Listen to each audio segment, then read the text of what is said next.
Good morning all of you. My name is Shivam Pandey. Today I come back with my new session. आज के session में हम करेंगे geography, जो हम चैप्टर कर रहे थे रिसोर्स एंड डेवलपमेंट का। तो चलिए, सबसे पहले मैं आपको नोट्स लिखवाऊंगा, आप मेरे साथ के साथ नोट करते रहिए।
आई होप आपने नोट डाउन नहीं कर लिया होगा। नहीं किया होगा तो आप मेरे साथ कर सकते हैं।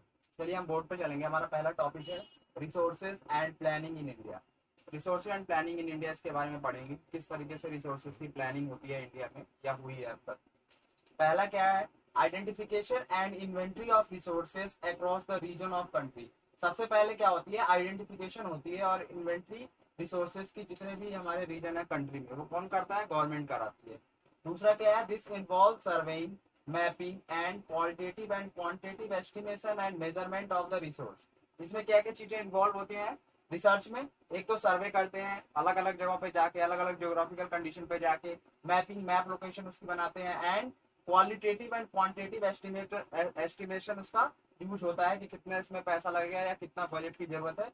And measurement of the resources, उसके बाद हम क्या करते हैं? उसका टोटल रिसोर्स का मेजरमेंट करते हैं। सबसे पहले सर्वेइंग, मैपिंग और क्वालिटेटिव और क्वांटिटेटिव एस्टिमेशन होता है, जहां भी सर्वे जाना होता है हमें जिस जोग्राफिकल लोकेशन की, फिर जाके उस वहां पे हम रिसोर्स का मेजरमेंट करते हैं। थर्ड क्या है? Matching the resources development plans with overall national development plan. उसके बाद हम मैच करते हैं जितने भी रिसोर्स हैं हमारे डेवलपमेंट के, उस प्लान्स को किसके साथ? ओवरऑल नेशनल डेवलपमेंट प्लान के साथ, कि कितना हमारे देश में ओवरऑल कितना रिसोर्स हमारे पास है, तो उसका एस्टिमेशन करते हैं।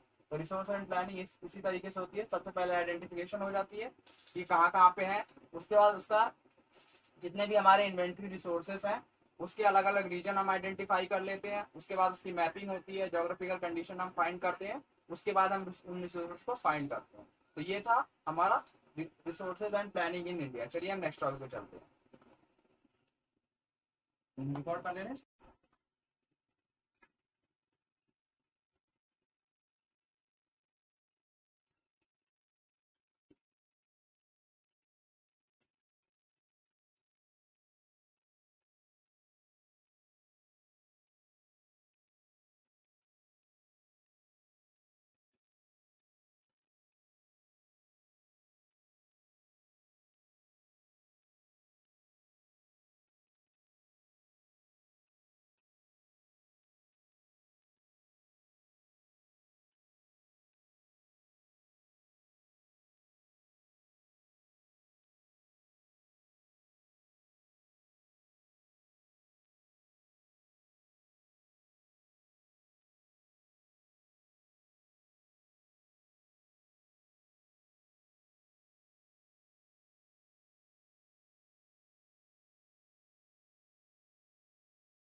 आई होप आपने नोट कर लिया होगा, नहीं किया होगा तो आप अभी कर सकते हैं। तो चलिए हम चलेंगे बोर्ड की तरफ। हमारा पहला टॉपिक है कंजर्वेशन ऑफ रिसोर्सेज। किस तरीके से हमें रिसोर्स का कंजर्वेशन करना चाहिए, सेव करना चाहिए और बचाना चाहिए, उन्हें प्रोटेक्ट करना चाहिए। Resources conservation at various level is important.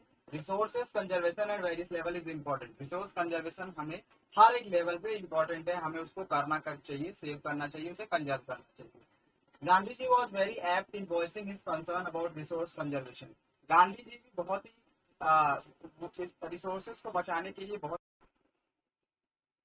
तो Gandhi ji was very apt in voicing his concern about resources conservation. Gandhi ji बहुत कंसर्न थे रिसोर्सेज को हमें सेव करने के बारे में।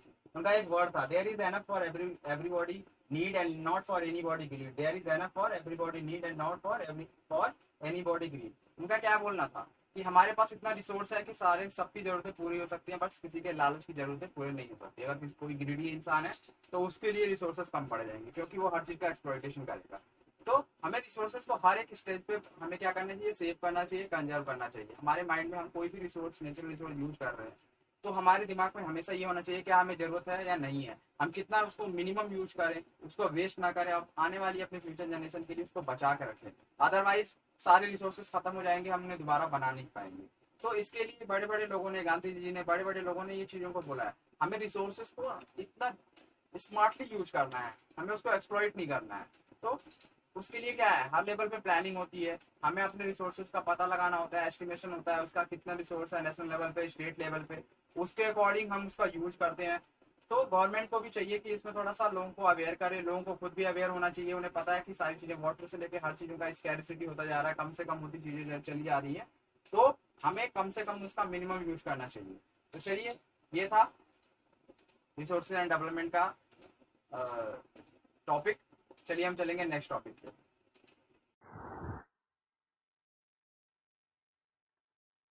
तो चलिए हम अपने चलते हैं टॉपिक पे। तो आप देख सकते हैं कि हमारा टॉपिक है लैंड यूटिलाइजेशन। लैंड यूटिलाइजेशन में आप इजीली देख सकते हैं कि कितना लैंड यूटिलाइज हुआ है। 27% क्या है, 27% हमारे प्लेटू हैं, यानी माउंटेन्स वगैरह। ओके, नॉट रॉक, ये हमारे होते हैं प्लेटू, ये हमारे पठार होते हैं, इसको हम पहाड़ नहीं बोलते। ठीक है, 43% हमारा अर्थ को कवर कर रखा है प्लांट, एंड 30% क्या कवर कर रखा है, माउंटेन्स। तो ये हमारे अर्थ पे 30% क्या है, माउंटेन है। Land resource are use for the following purpose. Land resource का यूज हम फॉलोइंग पर्पज के लिए भी करते हैं।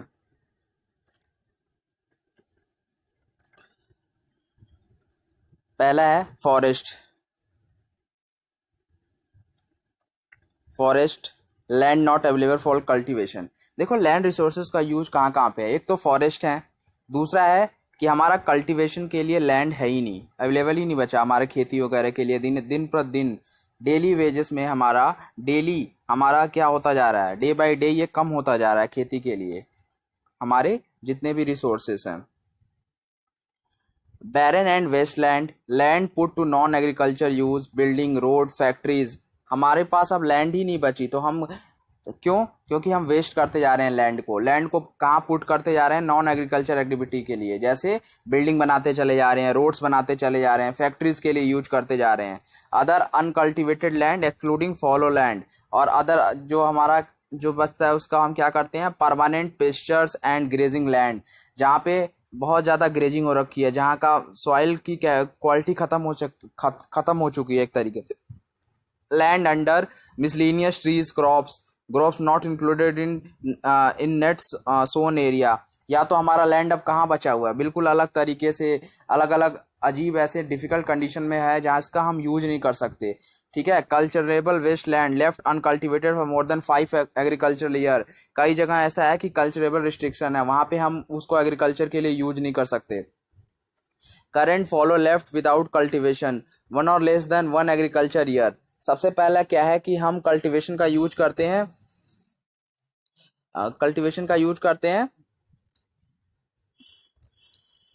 current follow with cultivation for 1 or less than 1 a year, other than current follow left uncultivated for past 1 to 5 agriculture। या तो वो लेफ्ट बचा हुआ है कल्टीवेशन के लिए या वो नहीं है। या तो हम उसका यूज कर पाते हैं या हम नहीं कर पाते 1 से 5 साल तक। Area sown more than 1 in an agriculture year plus net sown area known as gross. Land use pattern in India, देखो किस तरीके से। फॉरेस्ट कितना है हमारा 45.26%। ओके, बैरन एंड वेस्टलैंड हमारा कितना है 12.1%। Area under non agriculture use कितना है 4.95%। Permanent pasture and grazing land कितना है हमारा 4.71%। Area under trees crops and groups कितना है 3.73%। इस तरीके से हमारा है। Total geographical area of land is 3.28 million square kilometre. इतना ही हमारे पास लैंड है, 3.28 स्क्वायर किलोमीटर। इतना एरिया हमारा है बचा हुआ है लैंड। अब नेक्स्ट है हमारा, हाँ कुछ और चीजें हम पढ़ेंगे। Land use data, land use data however is available only for 93% of the total area because the land use reporting for most of the northeast state except Assam has not been done fully। Land का use हम अलग अलग जगह पे है। 93% का जो total area है उसको हम बहुत ज़्यादा नॉर्थ ईस्ट स्टेट में जैसे आसाम वगैरह में उसका हम यूज ही नहीं कर पाते ज़्यादा। Some area of Jammu and Kashmir occupied by Pakistan and China have also not been survey। कुछ एरिया जम्मू एंड कश्मीर के हैं उसको भी हम सर्वे नहीं कर पाते, यूज नहीं कर पाते। The land under permanent pressure has also decrease, कि जो लैंड है परमानेंट पोस्चर के उसको भी वो भी डिक्रीज होता जा रहा है। Follow land left without cultivation, बहुत सारे ऐसे हैं जहाँ पे हम एग्रीकल्चर नहीं कर सकते। Net sown area, total area sown in agriculture more net sown area in Punjab Haryana, बहुत से ऐसे हैं इसका यूज नहीं है। Less net sown area in Arunachal Pradesh, बहुत कम एरिया अरुणाचल प्रदेश में है जहाँ खेती बाड़ी हो सकती है। मिजोरम, मणिपुर और अंडमान में भी यही हाल है। निकोबार आइसलैंड में भी यही हाल है। National forest policy in India in 1952, ये हमारा नेशनल फॉरेस्ट पॉलिसी हमारे इंडिया में बनी थी 1952 में। Waste land include rocky, arid and desert area and land put to other non agriculture uses include settlement, road, railway, industry. Waste land कहाँ कहाँ पे है, जैसे एग्रीकल्चर यूज के अलावा रोड के लिए, रेलवे के लिए, इंडस्ट्री के लिए, वो भी अलग अलग तरीके से यूज होती चली जा रही है, उसका भी हम यूज नहीं करते। तो चलिए हमारा 3 मार्क्स के क्वेश्चन है, उसके आंसर भी लिखे हुए वो भी पढ़ लेते हैं जल्दी जल्दी।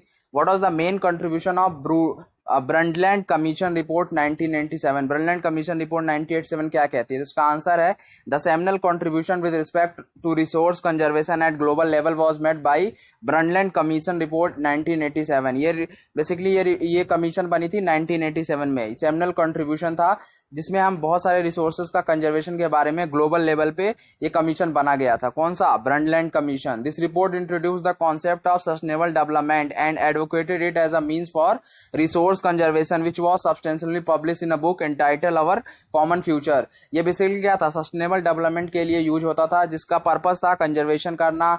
अलग अलग इसके लिए हम अलग अलग पब्लिश हुई थी चीजें बुक में, बुक्स वगैरह में हमारे फ्यूचर जनरेशन को के लिए। डिफाइन रिसोर्सेज, रिसोर्स क्या होता है? Name some resources, everything available in our environment which can be used to satisfy our need provided it is technology accessible, economical, feasible and culturally acceptable can be term as resource. जो भी चीज environment में available है, जो easily हमें मिल जाए, easily accessible हो, इकोनॉमिकली ईजी हो, कल्चरली एक्सेप्टेड हो, उसे हम रिसोर्स बोलेंगे। जैसे land, soil, tree and air are some example of resource. कौन कौन से होते हैं? Land, soil, tree and air, ये कुछ एग्जाम्पल हैं रिसोर्स के।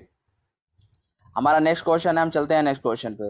नेक्स्ट क्वेश्चन है explain the interdependent relation between nature, technology and institution.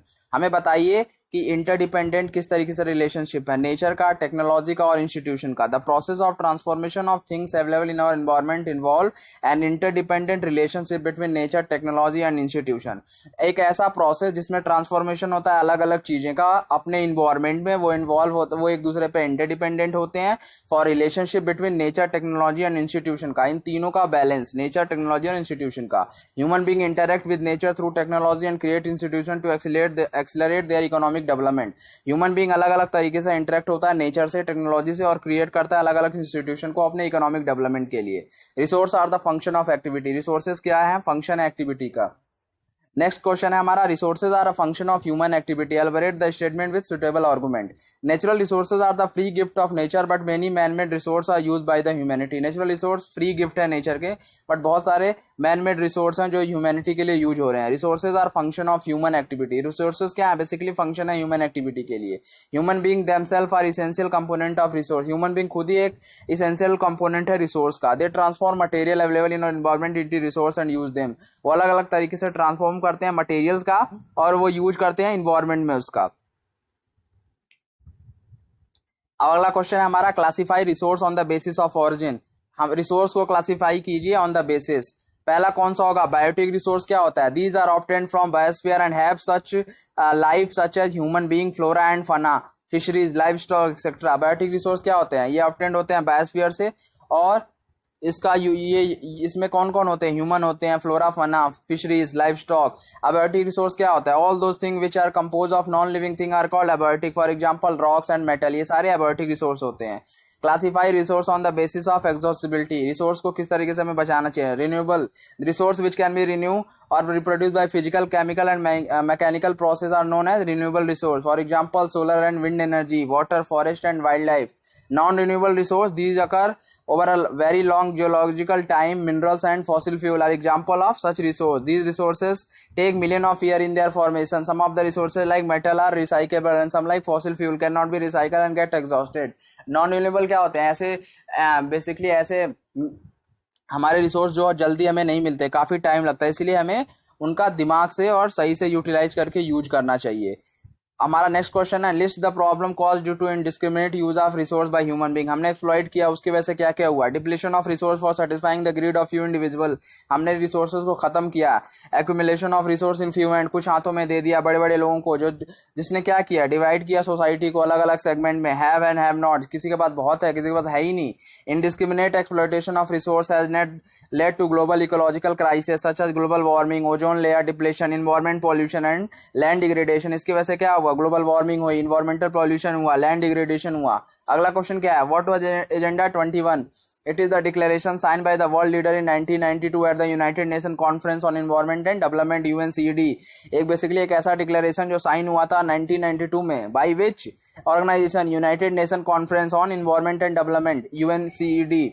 इसका फोकस क्या था? It focus on attaining global sustainable development. इसका फोकस था कि सभी ग्लोबल लेवल पे सस्टेनेबल डेवलपमेंट को किया जाए। It is mainly aim is fight the environmental damage, poverty, disease through global cooperation on common interest, mutual need and share responsibility. इसका mainly aim था कि एनवायरमेंटल डैमेज को रोका जाए, पॉवर्टी को कम किया जाए, डिसीज थ्रू ग्लोबल कोऑपरेशन और कॉमन इंटरेस्ट, बीमारियों को रोका जाए ग्लोबल लेवल पे, mutual need and share responsibility, एक दूसरे से हर देश इक्वली हेल्प करें। An important and distinct aim of the resource, इसका मेन एम यही था कि दुनिया को, ह्यूमैनिटी को बचाया जाए।